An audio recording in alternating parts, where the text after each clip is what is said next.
Hi hello ನಮಸ್ಕಾರ ಸ್ನೇಹಿತರೆ, ಇದೀಗ ತಾನೇ ಬಂದಿರುವಂತಹ ಮುಖ್ಯವಾದ ಮಾಹಿತಿಗಳು. ಪಿಎಂ ಕಿಸಾನ್ ಸಮ್ಮಾನ್ ನಿಧಿ ಯೋಜನೆಯ 22ನೇ ಕಂತು ಬಿಡುಗಡೆ ಬಗ್ಗೆ ಗುಡ್ ನ್ಯೂಸ್ ಬಂದಿದೆ. ನೀವು ಕೂಡ ರೈತರಾಗಿದ್ದರೆ ವಿಡಿಯೋ ಪೂರ್ತಿಯಾಗಿ ನೋಡಿ. ಮತ್ತೊಂದೆಡೆಯಲ್ಲಿ ರಾಜ್ಯದ ಬಿಪಿಎಲ್ ಪಡಿತರ ಚೀಟಿದಾರರಿಗೆ ಒಂದು ಗುಡ್ ನ್ಯೂಸ್, ಒಂದು ಶಾಕಿಂಗ್ ಸುದ್ದಿ ಕೊಟ್ಟ ಸಚಿವ ಮುನಿಯಪ್ಪನವರು. ಏನಿದು ಮಾಹಿತಿ ಎಂಬುದನ್ನು ಕೂಡ ನೋಡೋಣ. ಬಿಪಿಎಲ್ ಕಾರ್ಡು ಬಂದ್ ಆದ್ರೆ ಗೃಹಲಕ್ಷ್ಮಿ ಯೋಜನೆಯ 2,000 ರೂಪಾಯಿ ಕೂಡ ಬಂದ್ ಆಗುತ್ತಂತೆ. ಇದೇ ಮಧ್ಯೆ ಮತ್ತೊಂದು ಮಾಹಿತಿ ಬಂದಿದೆ. ಎಲ್ಲ ಸುದ್ದಿ ನೋಡೋಣ ಸ್ನೇಹಿತರೆ.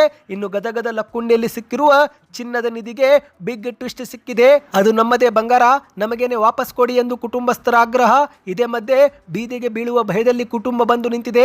ಯಾಕೇನಾಯಿತು ಎಂಬುದನ್ನು ಕೂಡ ವಿಡಿಯೋದಲ್ಲಿ ಪೂರ್ತಿಯಾಗಿ ನೋಡೋಣ ಸ್ನೇಹಿತರೆ. ಇನ್ನು ಕೇಂದ್ರ ಸರ್ಕಾರದ ಬಜೆಟ್ ಮಂಡನೆಗೆ ದಿನಾಂಕ ನಿಗದಿಯಾಗುತ್ತಿದ್ದಂತೆ ಮುಖ್ಯಮಂತ್ರಿ ಸಿದ್ದರಾಮಯ್ಯನವರು ಸಹ ಬಜೆಟ್ ಮಂಡಿಸಲಿದ್ದಾರೆ. ರಾಜ್ಯದ ಬಜೆಟ್ಗೆ ದಿನಾಂಕವೂ ಕೂಡ ಘೋಷಣೆ. ಎಲ್ಲ ಮಾಹಿತಿ ನೋಡೋಣ ಸ್ನೇಹಿತರೆ. ಇದೇ ಮಧ್ಯೆ ನನ್ನ ಜಾತಿಯವರೇ ನನ್ನನ್ನು ಟೀಕೆ ಮಾಡ್ತಿದ್ದಾರೆ, ಹಿಂದೆ ಮುಂದೆಯಿಂದ ಚಾಕು ಹಾಕುತ್ತಿದ್ದಾರೆ ಎಂದು ಡಿ.ಕೆ. ಶಿವಕುಮಾರ್ ಅವರ ಶಾಕಿಂಗ್ ಹೇಳಿಕೆ. ಎಲ್ಲ ಮಾಹಿತಿಗಳನ್ನು ನೋಡೋಕ್ಕಿಂತ ಮೊದಲು ನೀವು ನಮ್ಮ ಚಾನಲ್ಗೆ ಮೊದಲು ಬಾರಿ ಭೇಟಿ ಕೊಡುತ್ತಿದ್ರೆ ದಯವಿಟ್ಟು ಸಬ್ಸ್ಕ್ರೈಬ್ ಆಗಿ, ಪಕ್ಕದಲ್ಲಿ ಕಾಣಿಸುವ ಗಂಟೆ ಒತ್ತಿ. ಇದರಿಂದ ರಾಜ್ಯದ ಮಾಹಿತಿಗಳು ನಿಮಗೆ ಸಿಗುತ್ತವೆ. ವಿಡಿಯೋಗೆ ಲೈಕ್ ಮಾಡಿ ಮತ್ತು ವಿಡಿಯೋ ಪೂರ್ತಿಯಾಗಿ ನೋಡಿ. ಬನ್ನಿ ಸ್ನೇಹಿತರೆ, ಎಲ್ಲ ಮಾಹಿತಿಗಳನ್ನು ಡೀಟೇಲ್ ಆಗಿ ನೋಡೋಣ. ನೀವು ಕೂಡ ರೈತರಾಗಿದ್ದು ಪಿಎಂ ಕಿಸಾನ್ ಸಮ್ಮಾನ್ ನಿಧಿ ಯೋಜನೆ ಹಣ ಪಡೆದುಕೊಳ್ಳುತ್ತಿದ್ರೆ ಕಮೆಂಟ್ ನಲ್ಲಿ ಎಸ್ ಮತ್ತು ಯಾವ ಊರು ಎಂಬುದನ್ನು ಕಮೆಂಟ್ ಮಾಡಿ. ಹೌದು, ಇಲ್ಲಿಯವರೆಗೆ ಸರ್ಕಾರ 21 ಕಂತು ಜಮಾ ಮಾಡಿದೆ. ಮೊದಲಿಗೆ ಸ್ನೇಹಿತರೆ, ಹಲವರಿಗೆ ಪಿಎಂ ಕಿಸಾನ್ ಸಮ್ಮಾನ್ ನಿಧಿ ಯೋಜನೆ ಬಗ್ಗೆ ಮಾಹಿತಿ ಇಲ್ಲ. ಹೌದು, ಭಾರತದ ಸರ್ಕಾರ ಹಲವಾರು ಯೋಜನೆಗಳನ್ನು ರೈತರಿಗಾಗಿ ಜಾರಿಗೆ ತಂದಿದ್ದು ಅದರಲ್ಲಿ ಪಿಎಂ ಕಿಸಾನ್ ಸಮ್ಮಾನ್ ನಿಧಿ ಯೋಜನೆಯೂ ಕೂಡ ಒಂದಾಗಿದೆ. ರೈತರಿಗೆ ಆರ್ಥಿಕವಾಗಿ ಸಹಾಯ ಮಾಡುವ ದೃಷ್ಟಿಯಿಂದ ಈ ಒಂದು ಯೋಜನೆ ಜಾರಿಗೆ ಮಾಡಲಾಗಿದೆ. ಭಾರತದಲ್ಲಿ ಜಮೀನು ಹೊಂದಿರುವ ಅಂದ್ರೆ ಕೃಷಿ ಭೂಮಿ ಹೊಂದಿರುವ ರೈತರು ಮಾತ್ರ ಈ ಒಂದು ಯೋಜನೆಗೆ ಅರ್ಜಿ ಸಲ್ಲಿಕೆ ಮಾಡಬಹುದು. ಈ ಒಂದು ಅರ್ಜಿ ಸಲ್ಲಿಕೆ ಮಾಡಿದ ಬಳಿಕ 1 ವರ್ಷದಲ್ಲಿ 6,000 ರೂಪಾಯಿ ಹಣವನ್ನು ರೈತರ ಬ್ಯಾಂಕ್ ಖಾತೆಗೆ ಕೊಡಲಾಗುತ್ತೆ. ಹೌದು, 4 ತಿಂಗಳಿಗೊಮ್ಮೆ 2,000 ರೂಪಾಯಿ ಅಂತೆ ಒಟ್ಟು 3 ಬಾರಿ 6,000 ರೂಪಾಯಿ ಹಣವನ್ನು ಸರ್ಕಾರ ಜಮೆ ಮಾಡುತ್ತೆ. ಇಲ್ಲಿಯವರೆಗೆ 21 ಕಂತನ್ನ ರೈತರ ಬ್ಯಾಂಕ್ ಖಾತೆಗೆ ಜಮೆ ಮಾಡಲಾಗಿದೆ. ಹೌದು, ಪ್ರಧಾನಿ ನರೇಂದ್ರ ಮೋದಿ ಅವರು ತಮಿಳುನಾಡಿನ ಕೊಯಮತ್ತೂರಿನಲ್ಲಿ ಕಳೆದ ನವೆಂಬರ್ ತಿಂಗಳಲ್ಲಿ 21ನೇ ಕಂತನ್ನ ಜಮಾ ಮಾಡಿದ್ದಾರೆ. ಒಂದೊಮ್ಮೆ ನಿಮ್ಮ ಬ್ಯಾಂಕ್ ಖಾತೆಗೆ ನವೆಂಬರ್ ತಿಂಗಳಲ್ಲಿ 2,000 ರೂಪಾಯಿ ಜಮವಾಗಿದ್ರೆ ಈಗ ಮತ್ತೆ ಫೆಬ್ರವರಿಯಲ್ಲಿ 2,000 ರೂಪಾಯಿ ಜಮೆ ಆಗಬಹುದು. ಹೌದು ಸ್ನೇಹಿತರೆ, ಪಿಎಂ ಕಿಸಾನ್ ಸಮ್ಮಾನ್ ನಿಧಿ ಯೋಜನೆಯ 22ನೇ ಕಂತು ಫೆಬ್ರವರಿಯಲ್ಲಿ ಜಮೆ ಆಗಬಹುದು ಎಂದು ನಿರೀಕ್ಷಿಸಲಾಗಿದೆ. ಯಾಕಂದ್ರೆ ಫೆಬ್ರವರಿ 1 ಭಾನುವಾರವಿದ್ದರೂ ಅದೇ ದಿನ ಹಣಕಾಸು ಸಚಿವೆ ನಿರ್ಮಲಾ ಸೀತಾರಾಮನ್ ಅವರು ಬಜೆಟ್ ಅನ್ನು ಮಂಡಿಸಲಿದ್ದು, ಈ ಬಾರಿಯ ಬಜೆಟ್ನಲ್ಲಿ ಹಣಕಾಸು ಸಚಿವೆ ನಿರ್ಮಲಾ ಸೀತಾರಾಮನ್ ಅವರು ಕಿಸಾನ್ ಸಮ್ಮಾನ್ ನಿಧಿ ಯೋಜನೆಯ ಅನುದಾನವನ್ನು ಕೂಡ ಮೀಸಲಿಡಬಹುದು. ಈ ಮೂಲಕ ಶೀಘ್ರವೇ ಮತ್ತೊಂದು ಕಂತು ಜಮೆ ಆಗಬಹುದು ಎಂದು ನಿರೀಕ್ಷಿಸಲಾಗಿದೆ. ಅಂದಹಾಗೆ ಸ್ನೇಹಿತರೆ, ಕೇವಲ ಕಿಸಾನ್ ಸಮ್ಮಾನ್ ಯೋಜನೆಗೆ ಅರ್ಜಿ ಸಲ್ಲಿಕೆ ಮಾಡಿದರೆ ಹಣ ಜಮಾ ಆಗೋದಿಲ್ಲ. ಬದಲಿಗೆ ನೀವು ಕಡ್ಡಾಯವಾಗಿ ಈ KYC ಪ್ರಕ್ರಿಯೆಯನ್ನು ಪೂರ್ಣಗೊಳಿಸಬೇಕು. ಹೌದು, ಮನೆಯಲ್ಲೇ ಕುಳಿತು ಕೂಡ ಈ ಒಂದು ಪ್ರಕ್ರಿಯೆ ಮಾಡಬಹುದಾಗಿದೆ. ಕಿಸಾನ್ ಸಮ್ಮಾನ್ ಪೋರ್ಟಲ್ಗೆ ಭೇಟಿ ಕೊಟ್ಟರೆ ಅಲ್ಲಿ ಈ KYC ಎಂಬ ಆಪ್ಷನ್ ಇರುತ್ತೆ. ಅದನ್ನು ಕ್ಲಿಕ್ ಮಾಡಿದ ಬಳಿಕ ಆಧಾರ್ ಕಾರ್ಡ್ ಸಂಖ್ಯೆ ಕೇಳುತ್ತೆ. ನಂಬರನ್ನು ನಮೂದಿಸಿ ನಿಮ್ಮ ಮೊಬೈಲ್ಗೆ ಒಂದು OTP ಬರುತ್ತೆ. ಆ ಒಂದು OTP ಹಾಕಿದರೆ ಪಿಎಂ ಕಿಸಾನ್ ಪೋರ್ಟಲ್ ಮೂಲಕ ನೀವು ಈ KYCಯನ್ನು ಪೂರ್ತಿ ಮಾಡಬಹುದಾಗಿದೆ. ಸ್ನೇಹಿತರೆ, ಈ ಬಗ್ಗೆ ನಾವು ಈಗಾಗಲೇ ಒಂದು ವಿಡಿಯೋ ಕೂಡ ಮಾಡಿದ್ದೇವೆ. ಮನೆಯಲ್ಲಿ ಕುಳಿತು ಯಾವ ರೀತಿ KYC ಪ್ರಕ್ರಿಯೆ ಮಾಡಬಹುದು ಎಂಬ ವಿಡಿಯೋ ಕೂಡ ಹಾಕಿದ್ದೇವೆ ಸ್ನೇಹಿತರೆ. ಆ ವಿಡಿಯೋ ಮತ್ತೊಮ್ಮೆ ಬೇಕಂದ್ರೆ ಕಮೆಂಟ್ನಲ್ಲಿ ಈ KYC ವಿಡಿಯೋ ಎಂದು ಕಮೆಂಟ್ ಮಾಡಿ. ಬನ್ನಿ, ಇದೀಗ ಎರಡನೇ ಮುಖ್ಯವಾದ ಮಾಹಿತಿಗೆ ಹೋಗೋಣ ಸ್ನೇಹಿತರೆ. ರಾಜ್ಯದ ಬಿಪಿಎಲ್ ಪಡಿತರ ಚೀಟಿದಾರರಿಗೆ ಒಂದು ಗುಡ್ ನ್ಯೂಸ್, ಒಂದು ಶಾಕಿಂಗ್ ಸುದ್ದಿ ಬಂದಿದೆ. ಹೌದು ಸ್ನೇಹಿತರೆ, ಮೊದಲಿಗೆ ಶಾಕಿಂಗ್ ಸುದ್ದಿ ಏನೆಂದರೆ ಅನರ್ಹರ ಬಿಪಿಎಲ್ ಕಾರ್ಡು ರದ್ದು ಮಾಡುತ್ತಿರುವ ವಿಚಾರ. ಹೌದು, ಈ ಬಾರಿ ಸ್ವತಃ ಮತ್ತೊಮ್ಮೆ ಆಹಾರ ಸಚಿವ ಕೆ.ಎಚ್. ಮುನಿಯಪ್ಪನವರು ರಾಜ್ಯದ ಹಲವರ ಬಿಪಿಎಲ್ ಕಾರ್ಡನ್ನು ರದ್ದು ಮಾಡುತ್ತೇವೆ ಎಂದು ಕಲಬುರಗಿಯಲ್ಲಿ ಹೇಳಿಕೆಯನ್ನು ಕೊಟ್ಟಿದ್ದಾರೆ. ಹೌದು, ಕರ್ನಾಟಕವಾಗಲಿ ಯಾವುದೇ ರಾಜ್ಯವಾಗಲಿ ರಾಜ್ಯದ ಜನಸಂಖ್ಯೆ 50%ಕ್ಕಿಂತ ಅಧಿಕ ಕುಟುಂಬಗಳು ಬಿಪಿಎಲ್ ಕಾರ್ಡು ಪಡೆದುಕೊಳ್ಳಬಾರದು ಎಂಬ ನಿಯಮವಿದೆ. ಆದರೆ ಕರ್ನಾಟಕದಲ್ಲಿ 75% ಬಿಪಿಎಲ್ ಕಾರ್ಡ್ಗಳಿವೆ. ಮಹಾರಾಷ್ಟ್ರ ನಂತರ ಕರ್ನಾಟಕವೇ ಅತಿ ಹೆಚ್ಚು ತೆರಿಗೆ ಪಾವತಿ ಮಾಡುತ್ತಿರುವ ರಾಜ್ಯವಾಗಿದ್ದರೂ ಸಹ ನಮ್ಮಲ್ಲಿನೇ ಹೆಚ್ಚು ಬಿಪಿಎಲ್ ಕಾರ್ಡು ಇರುವುದು ನಮಗೆ ಎಚ್ಚರಿ ತಂದಿದೆ ಎಂದು ಆಹಾರ ಸಚಿವ ಕೆ.ಎಚ್. ಮುನಿಯಪ್ಪನವರು ಹೇಳಿದ್ದಾರೆ. ಹಾಗಾಗಿ ಶೀಘ್ರವೇ ಅನರ್ಹರ ಬಿಪಿಎಲ್ ಕಾರ್ಡು ರದ್ದು ಮಾಡುತ್ತೇವೆ, ಅಂತವರನ್ನು ಎಪಿಎಲ್ ಕಾರ್ಡ್ಗೆ ವರ್ಗಾಯಿಸುತ್ತೇವೆ ಎಂದಿದ್ದಾರೆ. ಈಗಾಗಲೇ ಬಿಪಿಎಲ್ ಪಡಿತರ ಚೀಟಿ ಹೊಂದಿದ್ರೂ ಕೂಡ ಕೆಲ ಸದಸ್ಯರು ಮದುವೆಯಾದ ಬಳಿಕ ಬೇರೆ ಕಡೆಗೆ ಇದ್ದೇವೆ ಎಂದು ಸುಳ್ಳು ಹೇಳಿ ಬಿಪಿಎಲ್ ಕಾರ್ಡ್ಗೆ ಅರ್ಜಿ ಸಲ್ಲಿಕೆ ಮಾಡುತ್ತಿದ್ದಾರೆ. ಹೀಗಾಗಿನೇ 2 ಕಾರ್ಡುಗಳಿಗೂ ಪಡಿತರ ವಿತರಣೆ ಆಗ್ತಾ ಇದೆ. ಈ ಬಗ್ಗೆಯೂ ಕೂಡ ಪರಿಶೀಲನೆ ಮಾಡುತ್ತೇವೆ.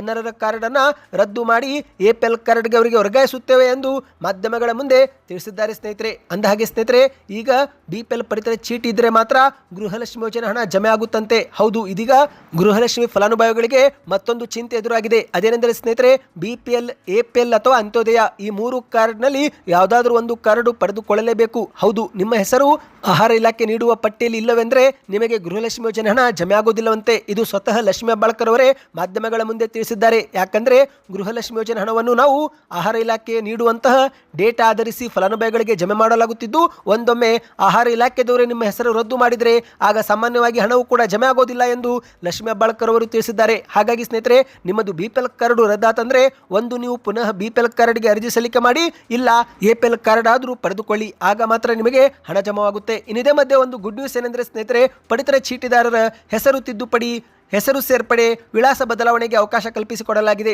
ಹೌದು, ಹೆಸರು ಸೇರ್ಪಡೆ ಸೇರಿದಂತೆ ಹಲವು ತಿದ್ದುಪಡಿಗೆ ಮಾರ್ಚ್ 31ರವರೆಗೆ ಅವಕಾಶ ಕಲ್ಪಿಸಿಕೊಡಲಾಗಿದೆ.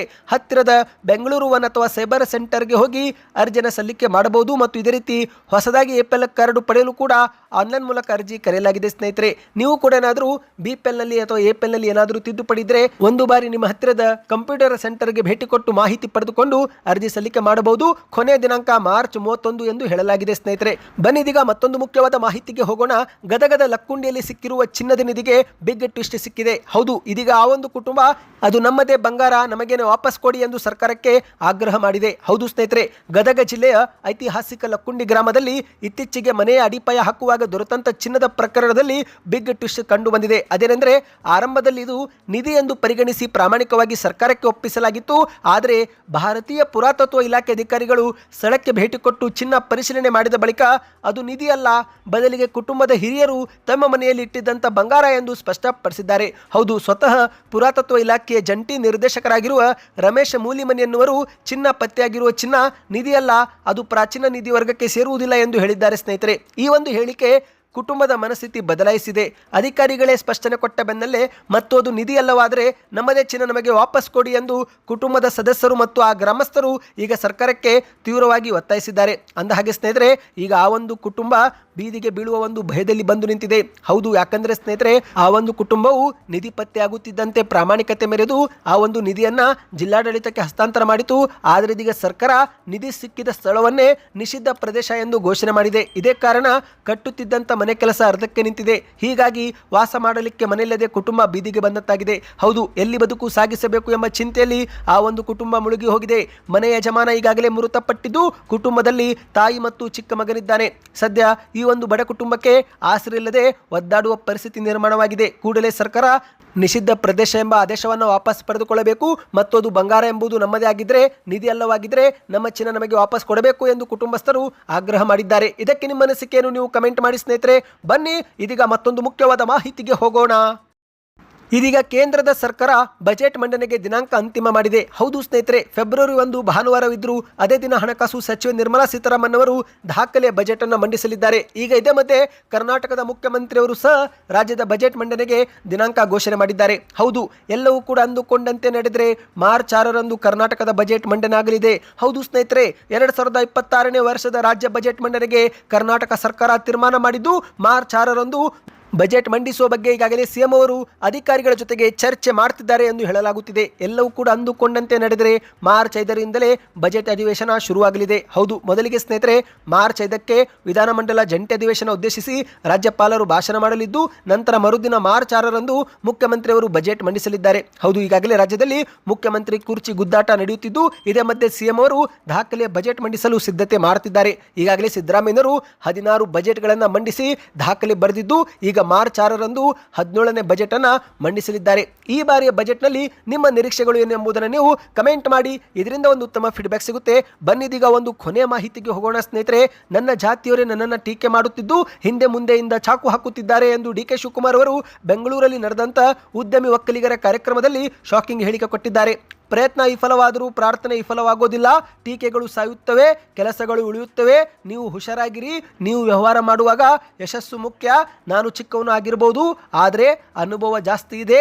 ನನ್ನ ಜಾತಿಯವರೇ ನನ್ನನ್ನು ಟೀಕೆ ಮಾಡ್ತಿದ್ದಾರೆ, ಹಿಂದೆ ಮುಂದೆಯಿಂದ ಚಾಕು ಹಾಕುತ್ತಿದ್ದಾರೆ. HD ಕುಮಾರಸ್ವಾಮಿಯವರ ಜೊತೆಗೆ ಪ್ರಾಮಾಣಿಕವಾಗಿ ನಾನು ಕೆಲಸ ಮಾಡಿದ್ದೇನೆ, ಆದರೆ ಅವರೇ ನನಗೆ ಚಾಕು ಹಾಕಿದ್ದಾರೆ ಎಂದು DK ಶಿವಕುಮಾರ್ ಅವರು ನೇರವಾಗಿಯೇ ಶಾಕಿಂಗ್ ಹೇಳಿಕೆ ಕೊಟ್ಟಿದ್ದಾರೆ. ಹೌದು ಸ್ನೇಹಿತರೆ, ಇವರ ಒಂದು ಹೇಳಿಕೆ ರಾಜ್ಯ ರಾಜಕೀಯದಲ್ಲಿ ಭಾರಿ ಸದ್ದು ಮಾಡ್ತಾ ಇದೆ. ನನಗೆ ಬೇರೆ ಯಾರೂ ಬಡಿಯಲ್ಲ, ನನ್ನ ಸ್ವಂತ ಜನರೇ, ನನ್ನ ಸ್ವಂತ ಜಾತಿ ಜನರೇ ನನ್ನನ್ನು ಟೀಕೆ ಮಾಡ್ತಿದ್ದಾರೆ. ದಿನ ಬೆಳಗ್ಗೆ ಟೀಕೆ ಮಾಡ್ತಾರೆ, ಏನೇನೋ ಮಾಡ್ತಿದ್ದಾರೆ. ಟಿವಿಯಲ್ಲಿ ಹಾಕ್ತಾರೆ, ಇನ್ಸ್ಟಾಗ್ರಾಮ್ನಲ್ಲಿ ಹಾಕ್ತಿದ್ದಾರೆ, ಸೋಷಿಯಲ್ ಮೀಡಿಯಾದಲ್ಲಿ ಹಾಕ್ತಾರೆ. ನನಗೆ ನನಗೆ ಚಚ್ತಾ ಕುಳಿತಿದ್ದಾರೆ, ಹಿಂದಿನಿಂದಲೂ ಮತ್ತು ಮುಂದಿನಿಂದಲೂ ಚಾಕು ಹಾಕ್ತಾರೆ ಎಂದು ಶಾಕಿಂಗ್ ಹೇಳಿಕೆಯನ್ನು ಕೊಟ್ಟಿದ್ದಾರೆ. ಸ್ನೇಹಿತರೆ, ನನಗೆ ಸರ್ಕಾರದಲ್ಲಿ ಎಂತೆಂಥ ಏಟು ಬಿದ್ದಿದೆ ಗೊತ್ತಾ? ನನ್ನನ್ನು ಬಂಡೆ ಅಂತಾರೆ. ಬಂಡೆ ಏನು ಸುಮ್ಮನೆ ಬರುತ್ತಾ? ಬಂಡೆ ಅಂದ್ರೇ ಪ್ರಕೃತಿ, ಕಳೆದರೆ ಆಕೃತಿ, ಪೂಜಿಸಿದರೆ ಸಂಸ್ಕೃತಿ. ನಮ್ಮಪ್ಪ CM ಆಗಿಲ್ಲ, ನಮ್ಮಪ್ಪ ಪ್ರಧಾನಿನೂ ಕೂಡ ಆಗಿರಲಿಲ್ಲ, ನಮ್ಮಪ್ಪ ಸಾಮಾನ್ಯ ಪಂಚಾಯತ್ ಮೆಂಬರ್ ಆಗಿದ್ರು. ನಾವು ಶ್ರಮ ಪಟ್ಟಿರುವುದಕ್ಕೆ ಇವತ್ತು ಇಲ್ಲಿವರೆಗೆ ಬಂದಿದ್ದೇವೆ ಎಂದು DK ಶಿವಕುಮಾರ್ ಅವರು ಹೇಳಿಕೆಯನ್ನು ಕೊಟ್ಟಿದ್ದಾರೆ. ಸದ್ಯಕ್ಕೆ ಇಷ್ಟ ಇತ್ತು. ಈ ಎಲ್ಲ ಮಾಹಿತಿಗಳು ಇಷ್ಟವಾಗಿದ್ದರೆ ಚಾನಲ್ಗೆ ಸಬ್ಸ್ಕ್ರೈಬ್ ಮಾಡಿ, ವಿಡಿಯೋನ ಲೈಕ್ ಮಾಡಿ.